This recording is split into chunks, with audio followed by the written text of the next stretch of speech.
Assalamu alaikum, barkanmu da warhaka, barkanmu da sake kasancewa a cikin sabon bidiyon mu. Yau na kawo mana bidiyo ne akan yadda mutum zai duba allocation ɗin shi na Mejo da kuma yadda mutum zai claiming na Mejo token ɗin shi. Idan yau ne farkon zuwan ka, ka danna alamar subscribing sannan kuma ka taɓa alamar ƙararrawa. Na gode.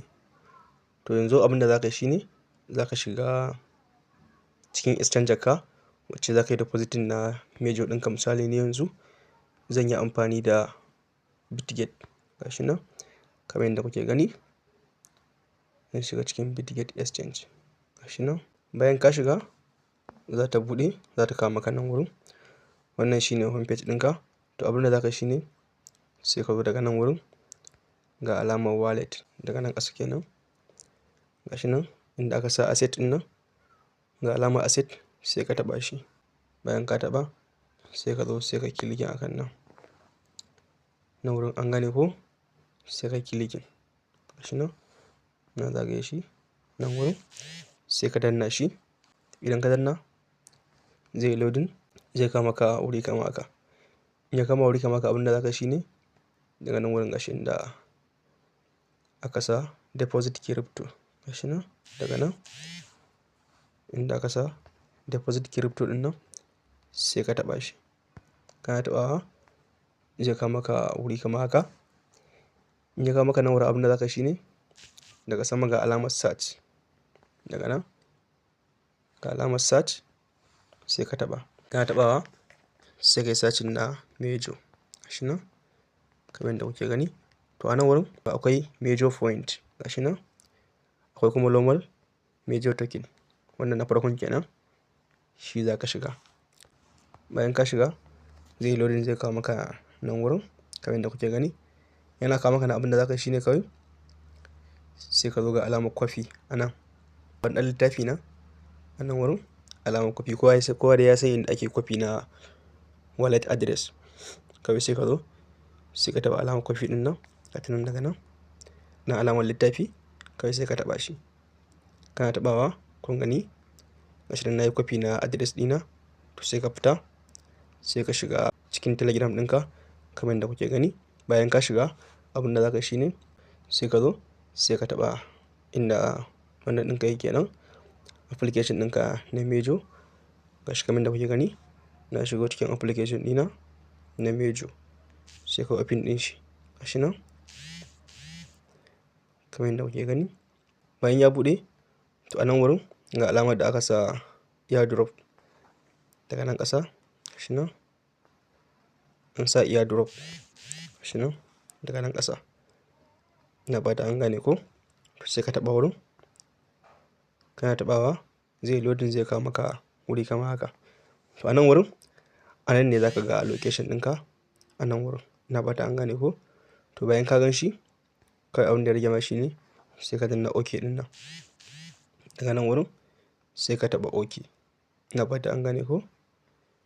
Idan ka taɓa OK ɗin nan zai baka zaɓi, gashi nan kamar yadda kuke gani. A nan wurin ga exchanger nan kuma ga Telegram wallet. To sai ka zaɓi inda za ka yi depositing. Ni yanzu zan sa nawa exchanger ne, saboda haka zan taɓa exchanger kamar yadda kuke gani. Dama already yana kan shi. Idan baya kai ne, kun gani nan Telegram wallet nan kuma exchanger. To sai ka bar shi akan exchanger. Idan exchanger za ka sa naka, kawai sai ka taɓa continue, gashi nan continue. Kawai sai ka taɓa shi. Kana taɓawa zai kawo maka wuri kamar haka. Kamar yadda kuke gani a nan wurin ga exchanger da muke da su. Kun ga nan ga OKX nan kenan, nan ga Bitget, nan ga Bybit, ga KuCoin, ga Gate.io, ga Mexi kamar yadda kuke gani. To sai ka duba kaga ina za ka sa naka. To ni kamar yadda kuka sani, ni na kwafo address ne na Bitget exchanger. Shi na kwafo, saboda haka zan danna kan Bitget kenan. Gashi kamar yadda kuke gani. Ko kula da kyau, za ga nan wurin wannan alamar tick ɗin nan, da inda ka danna za ga ya dawo wurin kamar yadda za ku gani yanzu. Kun gani ya koma kan OKX, gashi nan a nan ya koma kan OKX. Haka kuma ya dawo kan Bitget. In kai haka ya dawo kan Bybit, nan KuCoin, nan Gate.io, nan Mexi. Ina fata an gane ko? To ni yanzu zan sa nawa a Bitget ne, saboda haka zan taɓa Bitget exchanger. Kun gani ya dawo kan Bitget ga ta nan, kawai sai ka taɓa.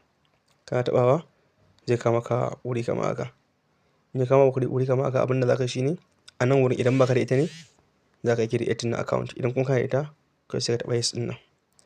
An gane ko? Saboda haka mu already muna da ita, za mu taɓa yes. Kana taɓawa zai kawo maka wuri kamar haka. Kamar yadda kuke gani a nan wurin, za ka yi depositing na UID ɗinka na Bitget, sannan kuma za ka sa major deposit address kamar yadda kuke gani. To ni already dama na riga na ɗauko major address ɗina, saboda haka zan yi pasting nashi a nan.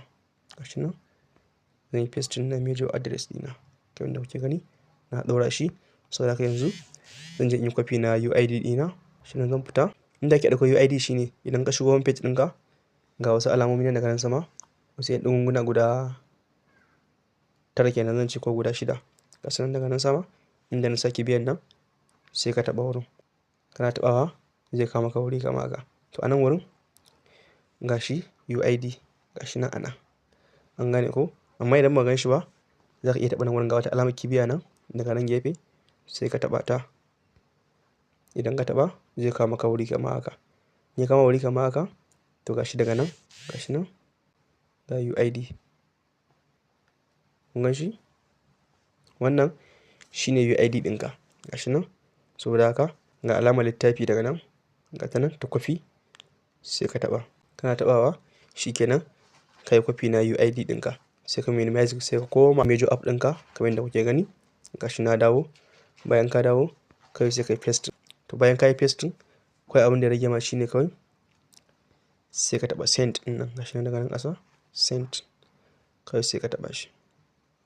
Gashi nan kamar yadda kuke gani. Bayan ka taɓa shikenan suna cewa kai confirm na address ɗin da ka sa da komai da komai, sai ka dudduba. Idan ka tabbatar da cewa daidai ne komai da komai ɗinka, kawai sai ka taɓa confirm ɗin daga ƙasa. Gashi nan kamar yadda kuke gani. Shikenan ka tura major token ɗinka zuwa Bitget exchanger. Ka tura shi kenan. Haka ake yi. Idan yau ne farkon zuwanka, ka danna alamar subscribing, sannan kuma ka taɓa alamar ƙararrawa. Na gode, sai mun haɗa a bidiyo na gaba.